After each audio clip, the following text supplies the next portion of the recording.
અમારા પવન ખેરાજી હમણાં તમે જોયું મુકેશભાઈ, પરંતુ ચૂંટણીઓ આવતી જાય છે, પરિણામો આવતા જાય છે, ચૂંટણી જતી રહે છે, નવી ચૂંટણી આવે છે, પરંતુ એ જ જવાબ મળતો હોય છે કોંગ્રેસ તરફથી કે હજુ મંથન ચાલુ છે, હજુ અમે વિચારીએ છે.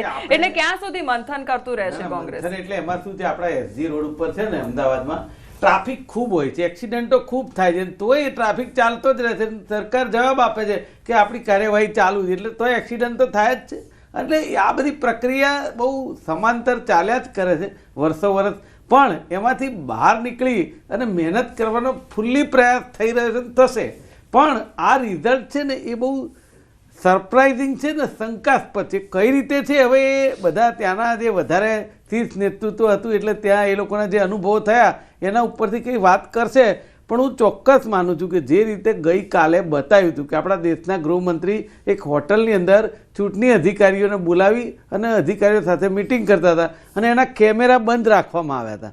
એટલે આ બધું જે શંકાસ્પદ બાબતો છે ને એ બી આપણે અંદરથી એક શંકા ઉપજાવે.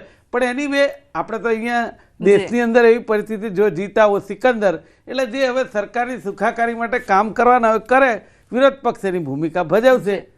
જી, બીજેપીમાંથી આપણી સાથે હેમંત ભટ્ટ જોડાયા છે. સૌથી પહેલા આપનું ન્યૂઝ 18 ગુજરાતીમાં સ્વાગત છે. હવે હેમંતભાઈ, જે પ્રકારે અત્યારે પરિસ્થિતિ જોવા મળી રહી છે, લોકો ઉત્સાહથી ઉજવણી પણ કરી રહ્યા છે, નીતિશ કુમારનો જાદુ પણ ચાલ્યો છે, પરંતુ શું હજુ એનડીએને ડર ખરો કે કદાચ વિજય પ્રાપ્ત પણ થાય છે તો આગામી સમયમાં નીતિશ કુમાર જે છે તે પલટી નહીં મારે, તેને લઈને ક્યાંક ડર જોવા મળી રહ્યો છે?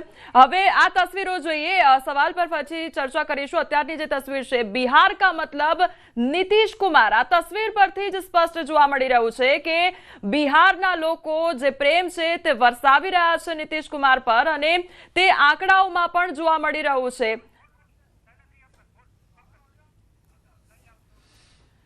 તો આ સીધી તસવીરો, બિહાર કા મતલબ નીતિશ કુમાર, અને એ જ જનતાનો પ્રેમ અહીંયા જોવા મળી રહ્યો છે, જે આંકડાઓ જોવા મળી રહ્યા છે.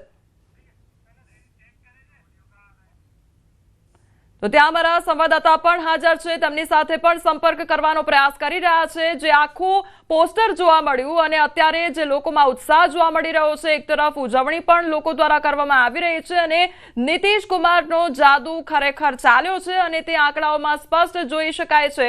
તો બીજી તરફ આ જે ઉજવણીના દ્રશ્યો જોવા મળી રહ્યા છે, તો ક્યાંક જે પરિણામોની અત્યારે વાત કરી રહ્યા હતા અને ગેસ્ટ સાથે પણ હું વાત કરી રહી હતી કે અત્યારે જે નીતિશ કુમારનો જે જાદુ છે તેની ચાલવાની વાત હતી, પરંતુ એનડીએને શું ક્યાંક હજુ પણ ડર ખરો કે કદાચ વિજય પ્રાપ્ત થાય છે પણ આગામી સમયમાં પલટી નહીં મારવામાં આવે? તે કોને ખબર છે? કોમલબેન, નીતિશ કુમારજીએ 2024માં જ્યારે લોકસભાના પરિણામો આવ્યા અને એ પછી જેડીયુના સમર્થન માટે નરેન્દ્રભાઈની સાથે લોકસભાના સેન્ટ્રલ હોલમાં જે પ્રમાણે ભારતીય જનતા પાર્ટીને અને નરેન્દ્રભાઈને પૂર્ણ સમર્થનની વાત કરી, અને તે પછીના અનેક પ્રવચનોમાં તેમણે કહ્યું કે પહેલાં એક બે વખત ભૂલ થઈ, પણ આ ભૂલ હવે પછી ક્યારેય રિપીટ નહીં થાય જ્યાં સુધી હું જીવું છું ત્યાં સુધી.